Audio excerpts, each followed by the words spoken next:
નમસ્કાર દર્શક મિત્રો, તિલોક સત્તા શોમાં આપણું સ્વાગત છે। અમુક વખત તો ગુનાખોરીના એવા કિસ્સાઓ રિયલ લાઈફમાં પણ જોવા મળતા હોય છે કે જેના કારણે આપણને એમ થાય કે આ તો કોઈ થ્રિલર સસ્પેન્સ મૂવીને પણ ટક્કર મારે એવું છે। જેમ કે હાલમાં જ મેઘાલયમાં હનીમૂન દરમિયાન ઇન્દોરના નવપરિણીત યુગલ કે જે રાજા રઘુવંશી અને સોનમ રઘુવંશી છે તેમના હત્યા અને ગુમ થવાના કિસ્સાએ આખા દેશને હચમચાવી નાખ્યું હતું।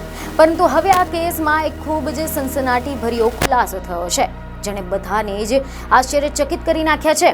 સમાચાર એવા સામે આવ્યા છે કે મેઘાલય પોલીસે જણાવ્યું કે સોનમ રઘુવંશીએ તેના પતિ રાજાનો જીવ લેવા માટે કાવતરું ઘડ્યું હતું।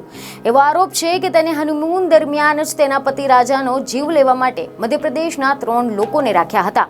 રિપોર્ટ એવા મળી રહ્યા છે કે ઘણા દિવસોથી ગુમ થયેલી સોનમ ઉત્તર પ્રદેશના ગાઝીપુર જિલ્લામાંથી મળી આવી છે।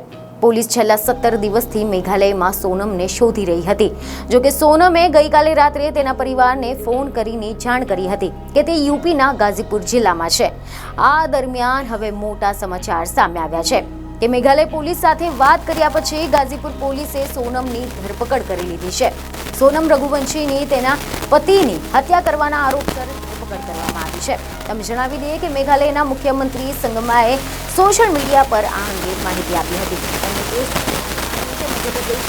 લોકોની ધરપકડ કરવામાં આવી છે, જેમાંથી એક મહિલાએ આત્મસમર્પણ કર્યું છે। જોકે તેમને તે મહિલા કોણ છે તે અંગે કોઈ પણ માહિતી આપી નથી।